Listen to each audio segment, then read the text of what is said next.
On the night of February 8th, 2017, a young woman finished her shift, walked towards her car, and was abducted in one of the busiest parts of Columbus, Ohio, an area most people believed was safe. Her name was Reagan Tokes. Reagan was 21 years old and in her final year at Ohio State University, just months away from graduating with a degree in psychology. She took her studies seriously and spoke often about her plans for the future. She was close to her family and stayed in regular contact with them, while also growing more independent as she prepared to step into adulthood. Friends and family remember Reagan as a kind and approachable, someone people naturally felt comfortable around. She was thoughtful and reflective. She cared deeply about the people in her life. She was also quietly driven and excited about graduating, starting a career, and building a life that felt stable and meaningful. Reagan had strong interest in mental health and talked about working in a field where she could support others through difficult moments. Those close to her recall how seriously she took that goal and how important compassion and understanding were to her. That Wednesday evening followed her usual routine. Reagan was working a late shift at the Bodega, a restaurant in the short north, often described as the heart of Columbus nightlife, busy with students, professionals, and evening crowds. It was familiar territory, where somewhere she had walked many times before without hesitation. When her shift ended, she gathered her belongings, stepped outside, heading towards her silver Acura parked nearby. Security cameras capture Reagan walking alone through the car park. She wasn't rushing. Nothing about that moment suggested that she knew she was in danger. It looked like the end of another ordinary night. Unseen to her, the man moving through the same street had been already circling the area for more than an hour, looking for an opportunity. While Reagan was finishing her shift and preparing to head home, a man had already been moving through the short north for more than an hour. His name was Brian Lee Goldsby. Goldsby was 29 years old and had been released from prison just 3 months earlier. He was on post-release supervision after serving 6 years for robbery and attempted rape, and had been classified as a registered Tier 3 sex offender, the highest risk classification under Ohio law. His criminal history had already showed a clear pattern of violence, coercive behavior towards women. That prior conviction stemmed from the shocking abduction and prolonged sexual assault of a pregnant woman. In that case, Goldsby forced her into a vehicle and kept her under control for an extended period of time. He drove her to multiple locations across the city, including several ATMs, attempting to withdraw her money while she remained under threat. At one point, he took her back to her own home, but the control did not end there. The assault continued as he used intimidation and fear to maintain dominance. Her child was present during parts of the ordeal and witnessed what was happening. Afterwards, Goldsby forced the woman to shower and change clothes in an attempt to destroy evidence before fleeing. Despite the severity of the attack, the case ultimately resulted in convictions of robbery and attempted rape.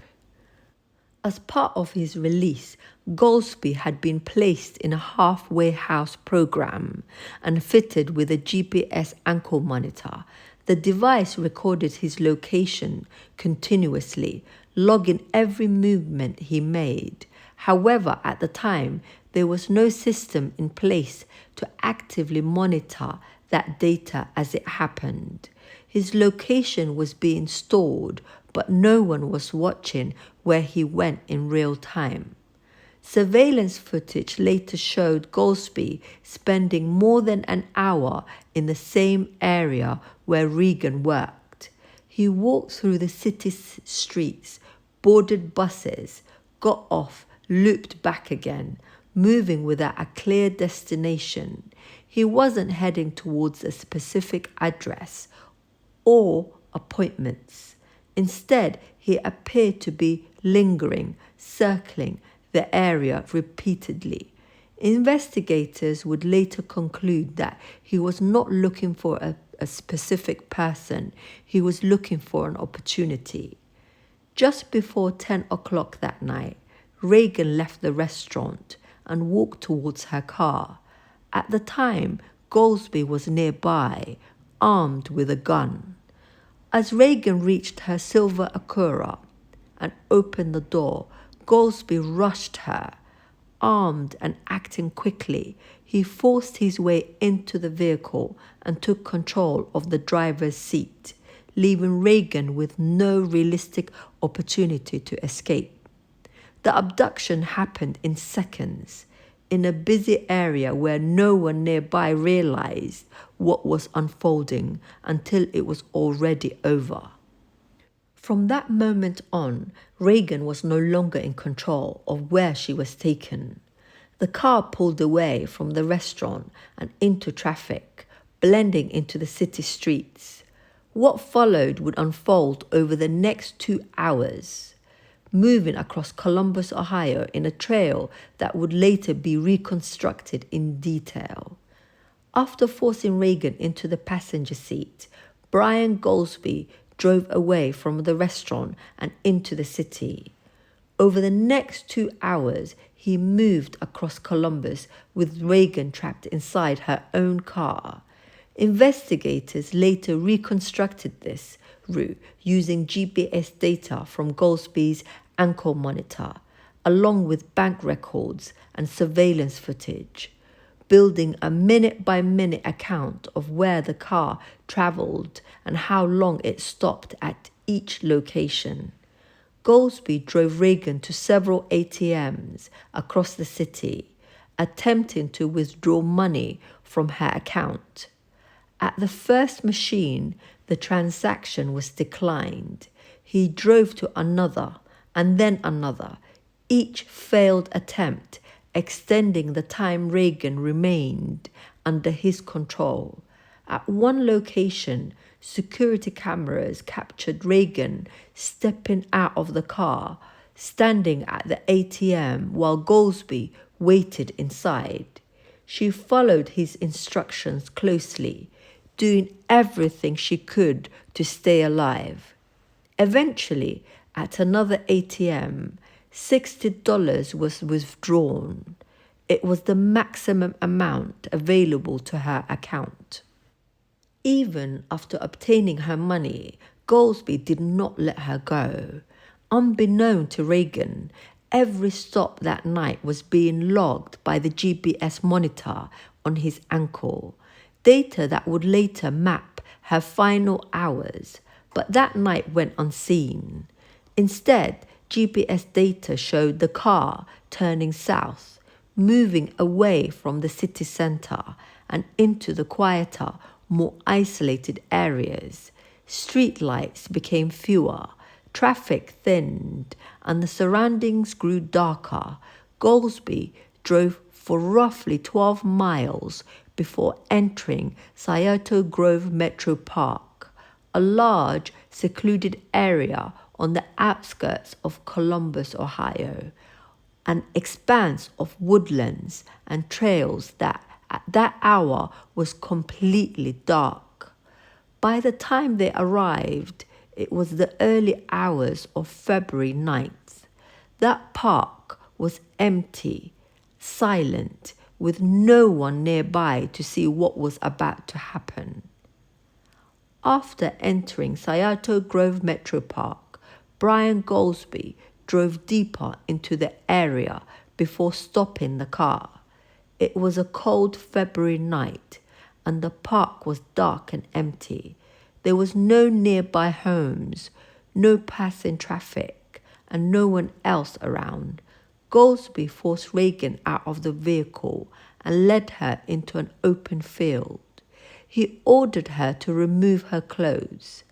There, Goldsby sexually assaulted Reagan. Afterwards, he decided she could not be allowed to leave. He ordered Reagan to walk away from him and then shot her from behind. He approached her and fired a second shot. Both shots were to the head. Reagan died where she fell. Goldsby then returned to her car and drove away, leaving her body behind in the darkness. Later, during questioning, he told police that he believed killing her was the only way to avoid being identified. If no one survived, there would be no one left to explain what had happened. What he did not realize was that his movement that night had already been recorded in detail.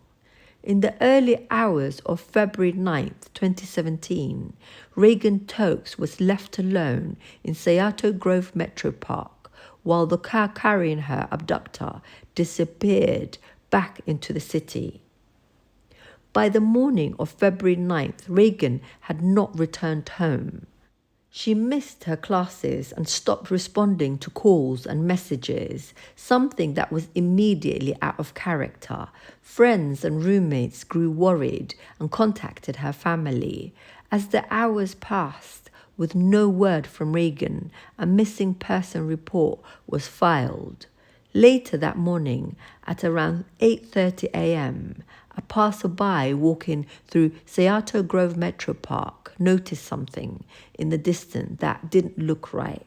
Police were called to the scene, and officers soon discovered Reagan's body in an open field within the park. She was identified through her personal belongings, including her university ID and a small wrist tattoo. News of the discovery spread quickly through Columbus and across Ohio State University campus. Classes paused and vigils were organized as fear and disbelief set in. Many struggled to understand how someone could be taken so close to where she worked, in an area so many considered familiar and safe. As word spread, concerns grew among students and parents alike. People altered their routes, avoided walking alone, and began carrying personal safety devices. Campus safety app usage surged almost overnight.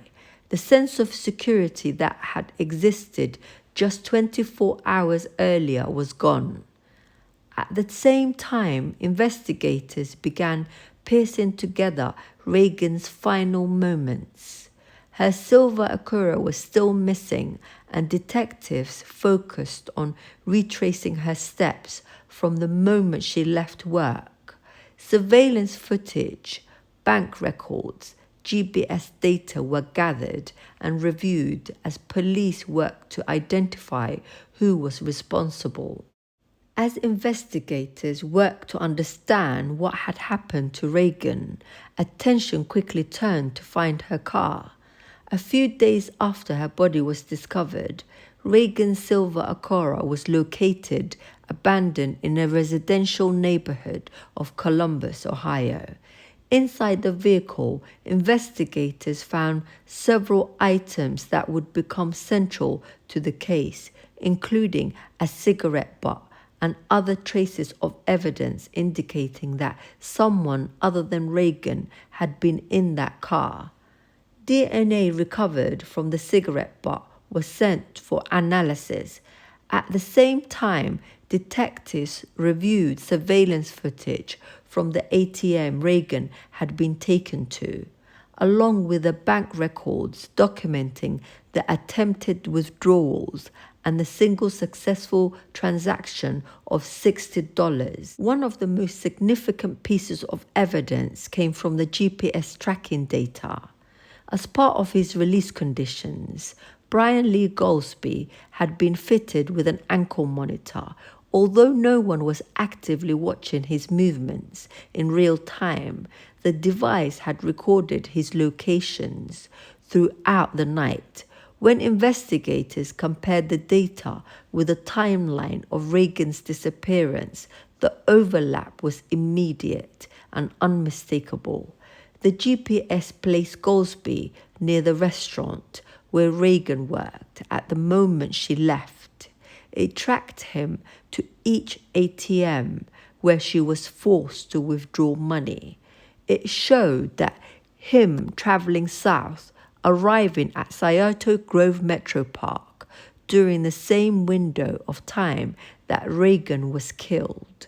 When the DNA results came back, they confirmed what the data already suggested. The DNA recovered from Reagan's car matched Brian Goldsby. Because of his prior convictions, his DNA profile was already on file, allowing investigators to identify him quickly. Once the results were returned, with surveillance footage, bank records, GPS tracking, and DNA all point to the same person, investigators had identified the man responsible. They moved quickly to take him into custody. When the evidence aligning so clearly, police moved quickly to locate Brian Lee Goldsby.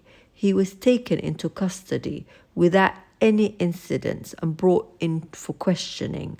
From the start, Goldsby denied responsibility for what had happened to Reagan. He offered shifting explanations and attempted to distance himself from the crime, insisting he had not harmed her. She falls. She's laying on the ground. I'm moving on the car, and he's been down and shoots again. A chilling interview shared with jurors today in the trial of accused killer Brian Goldsby, describing to police the murder of an Ohio State student, with Goldsby claiming he was a witness and not the killer. At one point, he claimed that a man was involved, inventing an accomplice and suggesting that Reagan had been alive when he last saw her.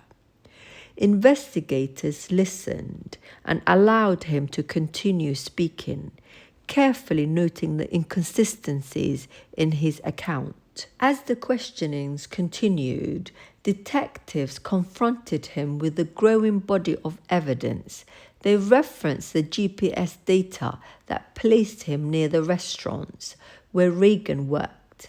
At each ATM she was forced to visit, and the Scioto Grove Metro Park.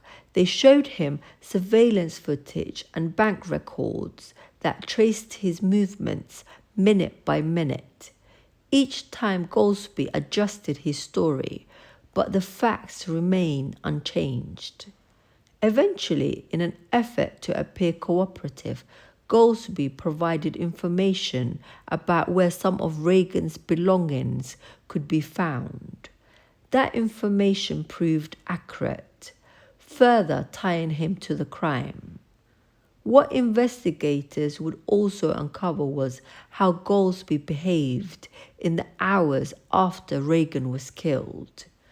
After leaving the park, he drove Reagan's car back into the city and went to his girlfriend's home. He acted as though nothing had happened. The two later went out to eat together. At the time, his girlfriend had no idea what he had just done. Days later, Goldsby gave her a purse taken from Reagan's car, presenting it as a gift. Once the truth emerged, she cooperated fully with the police and turned the item over as evidence. While in custody, Goldsby made series of recorded phone calls from jail. In those conversations, he made incriminating statements about what had happened, calls that would later become part of the prosecution's case. Despite the mounting evidence and his recorded statements, Goldsby continued to maintain his innocence publicly. He entered a plea of not guilty, setting the stage for a trial that would draw intense attention from the community and from Reagan's family. Brian Goldsby's trial began in March 2018. Prosecutors laid out the case step by step, guiding the jury through the timeline reconstructed from the GPS data, surveillance footage, bank records, and DNA evidence. They showed how Goldsby had spent more than an hour moving through the short north before the abduction, how Reagan was forced from ATM to ATM, and how the GPS data placed him in Scioto Grove Metro Park during the exact window in which she was killed. The prosecution argued that the evidence told a clear and unmistakable story.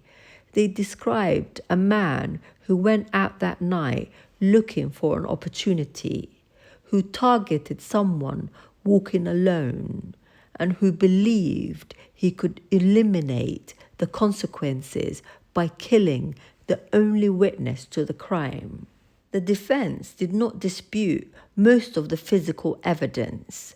Instead, they focused on Brian Lee Goldsby's background, pointing to a troubled childhood and a long-standing instability in an effort to mitigate his responsibility. They argued that his upbringing and mental health history should be considered when deciding punishment. Jurors heard testimony detailing Reagan's final hour, the fear she endured, and the digital evidence that traced Goldsby's movements from start to finish. They also heard from Reagan's family, who spoke about who she was, the life she was building, and the future that had been taken away from her. We can track him at 9:45 p.m. at the precise place where she parked her car, and at gunpoint was forced into the car by him. And this device tracks not only location but speed, and within a couple minutes after 9:45, he's gone from walking about 3 miles an hour to moving at 25 miles an hour on 2nd Avenue after he kidnapped her and told her to drive to the bank where there was this attempt to withdraw, which was denied, $200, because there are limits on withdrawals at ATMs, as we all know. Eventually, $60 was withdrawn by Reagan Tokes, and it had the surveillance video of her at the drive-thru. You can see a shadow figure in the car with her. You can't identify who it is, but guess what again?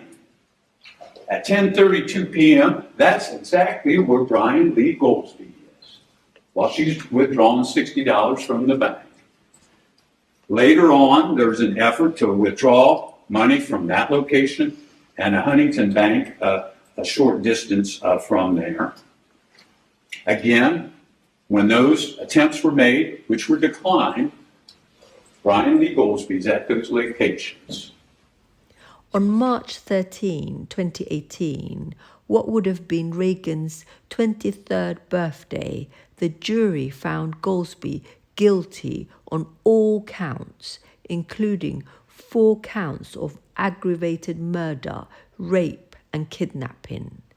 The case then moved into the penalty phase, where jurors were asked to decide between life in prison and death penalty. Good evening. You know, as much as today was a win for Reagan's family, it was also a devastating one. On her birthday, as you mentioned, her family sat in the front row of the courtroom to come face to face with the now convicted killer of Reagan Tokes. It was Justice Day in the courtroom. Has the jury reached a unanimous verdict on all counts? Yes. For the family of Reagan Tokes, justice does not come without heartbreak. Count 3, aggravated murder, guilty beyond a reasonable doubt. Tokes' family wept as the guilty verdicts kept coming. Guilty beyond a reasonable doubt for the specification of kidnapping. Guilty beyond a reasonable doubt for the specification of rape. Brian Goldsby was found guilty on all 9 counts, including aggravated murder, rape, kidnapping, aggravated robbery, and tampering with evidence. Prosecutor Ron O'Brien says this case touched a nerve with the community. Well, I think this victim in this case, Reagan Tokes, is everybody's sister, everybody's female relative, and it's every woman's worst nightmare. O'Brien says their case was strong, and although the Tokes family didn't want to talk about what happened today, he says they got the news they've waited for the past year. I think they, as you could see from their reaction in the courtroom, were pleased with the verdict the jury returned. I would like to apologize to the Tokes family for the crimes I committed against your daughter, friend, and family. When I first got locked up, I lied on everything. Said it was TJ. There is no TJ. TJ's not real. I made TJ up because I was trying to wiggle my way out of the crime, and I committed. But the only other thing I have to say is, please have mercy on me. That's all I'd like to say. All right, you can have a seat. Thank you. After days of deliberation, the jury was unable to reach an unanimous decision. 8 jurors voted for the death penalty, while 4 voted for life imprisonment. Because the jury could not agree, the judge imposed a mandatory sentence, life in prison without the possibility of parole. For Reagan's family, the verdict brought accountability, but it did not bring closure. In the months after the trial, attention turned to the failures that had made Reagan's death possible. Brian Goldsby had been classified as a Tier 3 sex offender, the highest risk category under Ohio law. Yet he was released back into the community with only a passive GPS monitoring. His movements were recorded, but no one was actively watching as he moved through the city that night. Reagan's parents refused to accept that this was unavoidable. They spoke publicly, pressed lawmakers, and demanded accountability for a system that had allowed a violent offender to move freely despite a clear warning signs. Their advocacy led to the passage of the Reagan Tokes Act, legislation designed to close the gap that failed their daughter. The law reformed sentencing and supervision rules for violent offenders, strengthening oversight and increasing accountability within the justice system. Reagan was remembered not only for how she died, but for how she lived. Scholarships were established in her name, along with self-defense initiatives and safety programs aimed at protecting others. A memorial space, the Tranquility Garden at Ohio State University, was created as a place of reflection and remembrance. In the 4 years since the murder of Ohio State student Reagan Tokes, her family has committed to a theme: take something tragic and make it something positive. The transformation from this murder scene to this dedicated green space inside Scioto Grove Metro Park. This service, this celebration of life, was a chance to focus more on the Reagan Tokes everyone knew and loved, and not so much on the sudden and violent way that her life ended. Friends describe her as an amazing, very loving and happy person. From the church service in Maumee to a graveside service in nearby Perrysburg, Reagan Tokes was then laid to rest. All across Ohio, people have expressed feeling a connection to Reagan Tokes and her family. An online guest book includes many comments like this one from a woman in Grove City. Although I didn't know her personally, this story has touched my heart tremendously. My heart just aches for all of you, and even more so, Reagan. Her family and those who loved her spoke about her kindness and her dedication to her studies and the future she had been preparing for. She was just months away from graduating, looking ahead to a career focused on helping others. Reagan Tokes' life mattered. Responsibility for what had happened to her lies entirely with the man who took her life and with the systematic failures that allowed him the opportunity to do so. Through the changes inspired by her case, her legacy lives on, not in fear, but in accountability. If you want to hear more cases like this, please consider subscribing. Thank you.